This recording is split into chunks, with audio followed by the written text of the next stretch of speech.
Well, it's the second half of a home-and-home between the Toronto Argonauts and the Stampeders as Calgary comes to town this Friday to tangle with the Double Blue. Hi, everybody. Welcome to Keys of the Game. Sean Bowen, Mike Hogan, and we got the famous Amos with us here as we break down Friday's matchup against Calgary. DaShaun, you know, last week's a very tricky game, right? I mean, you guys come out firing, and it looked as if this one was over, and then all of a sudden, mistakes in the fourth quarter. I mean, they scored 21 unanswered points.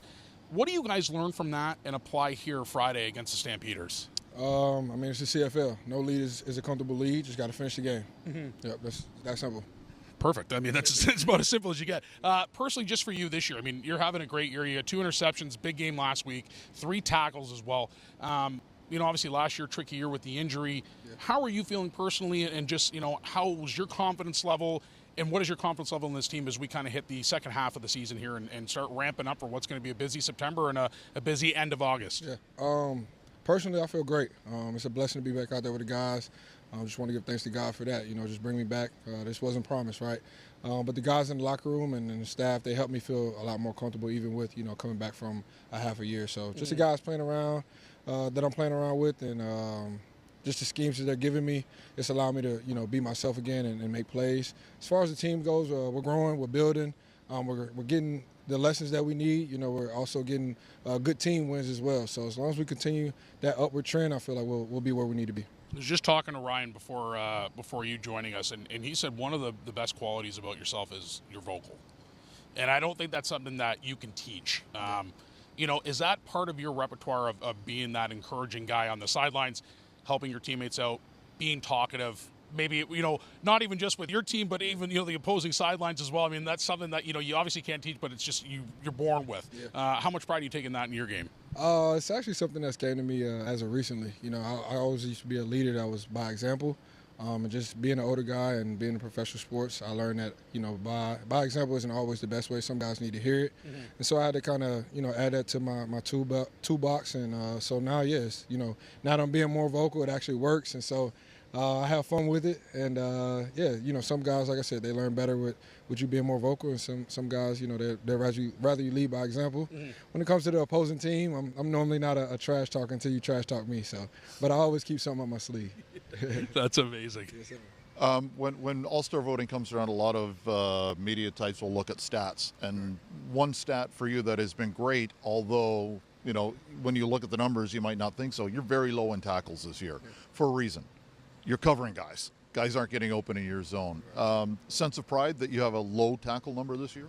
It's not really a number that DBs like to count because, like you said, that means that a lot of balls are being caught on you. So, you know, I like to make the tackles that count, right? The tackles that the team is, you know, expecting me to make, you know, those open field tackles or those vice tackles that we need on check downs and things as such.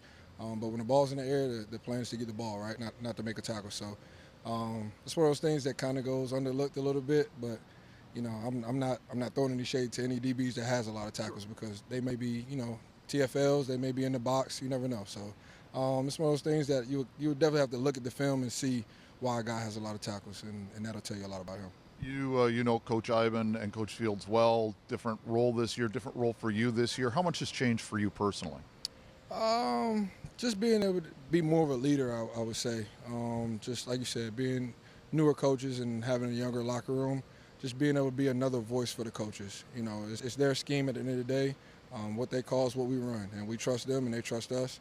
But just being able to be that kind of middle guy to voice what the coaches want and what the players are looking to give the coaches is really the biggest change. But for the most part, we're running a very similar defense, a little more aggressive. We want to get after offenses. We want to send pressure. We want to beat up offenses and out-physical every team we play. We want to be dominant. We want to hold teams to 0 if we can. That's the goal every game. But like I said, scheme-wise, it's very similar. We're just a little more aggressive. Sean, we appreciate you coming on. Thank you so much. Great luck here this Friday on against Calgary, and you know, here's to a win, and here's to finishing off August strong. As we got 2 more games here in the month of August. We got Friday, then the CNE game. And then we're Labor Day, which is even crazier to think how fast the season is moving. We appreciate it, my guy. Thank you so much for joining us. Appreciate you, guys. A big thanks to DaShaun Amos for joining us here on Keys to the Game as we get set for Friday's matchup against the Stampeders. Hoagie, consistency is the name of the game, and that is something that's going to have to be prevalent for the Argos here on Friday night. Yeah, it was a tough one on Sunday because they played so well in the first half and then obviously struggled third quarter, even more so in the fourth quarter. And, you know, I think a lot of folks look at it and say, well, what happened to the Argonauts? Well, don't forget Calgary's getting paid too, right? It's a pro football team. But again, when you have that kind of lead, and as DaShaun said, you know, the old axiom in the CFL is no lead is safe. Well, that sadly for the Argos last Sunday turned out to be the case. Yeah, it's very true. And the one thing that we also did want to talk about, Friday, the weather, right now a little bit up in the air, and I know we've talked about this numerous times this season, but it's feeding the ball to number 25 and also working into Deontay McMahon, and Dan Attaboy into the mixture as well. You got a three-headed monster, and you know, the one of the advantages the Argos have playing here, aside from the loud crowd that comes into this building every week, is the fact that this is the only natural surface in the CFL. They have an opportunity to practice on it every once in a while, but they get the opportunity to play games on here. So footwear should not be a problem. Who knows what it's going to be like for Calgary? Do they have the right equipment? Will it take some time for them to adjust? If this is a slick track on Friday night, you know, obviously fans don't want it to rain, but if it does, advantage Argos. You should have just said Danny Webb.